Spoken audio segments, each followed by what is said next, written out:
I'm Ruth Bomar, your online academic coach.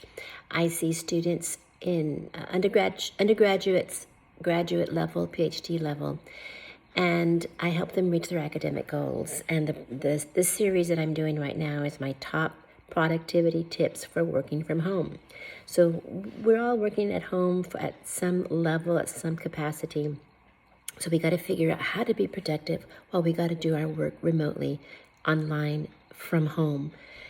So let's roll our sleeves up and figure out some good ways to be productive from home.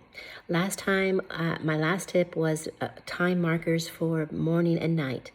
Today's productivity tip for working from home is to become very aware of the cadence of your day. Your day has cadences. You have a peak and a trough. You have two. You have a primary peak and a trough, and a secondary peak and a trough, and then you might be maybe like a second wind. You might be a night owl, so your high productivity is later in the day. Or you may be an early morning person, so your productivity peak may be early in the day. And be very aware of when am I alert? When are my power hours? Be aware of when you have a downward slope to where you're not quite as alert.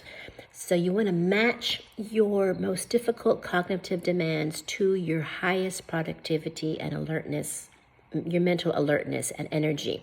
So if you're having a high productivity, high alertness peak, that's when you do your differential equations, your calculus. Like when you write your philosophy paper. That's when you do your most difficult tasks. As your energy diminishes, then that's when you do tasks that don't require as much thinking, like maybe do some emailing, maybe you do downloading some articles, do some printing, things that don't require too much thinking. Now, as you become aware of the cadence of your day, you want to be aware of matching that cadence with your demands. Now, sometimes you have to be productive and deliver even though you're having a downward slope in your energy. So that's when you want to manage that downward slope through external factors that you can control, such as nourishment, high nourishment, hydration, and movement. Another thing that'll help is sensory stimulation. I have some students who use their, peppermint oil or eucalyptus oil. I had another, and that would just trigger such a sensory alertness. When you smell that peppermint oil, it just kind of wakes you up. I had another student who would eat ice standing up.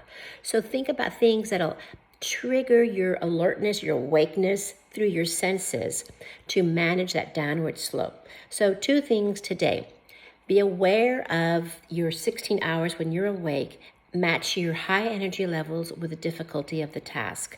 And match your downward slope with tasks that are not as demanding. If you have to be productive when you're in that downward slope of energy, that's when you manage your energy with other things, external factors that you can control, such as high nutrition, hydration, movement, and sensory stimulation. This is Ruth Bomar, and I'm offering in this series tips on being productive while working from home.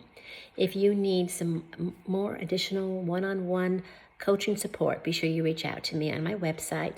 Just Google my name, Ruth Bomar. That's R-U-T-H, Bomar, B-O-M-A-R. I'm Ruth Bomar, your online academic coach. Talk soon.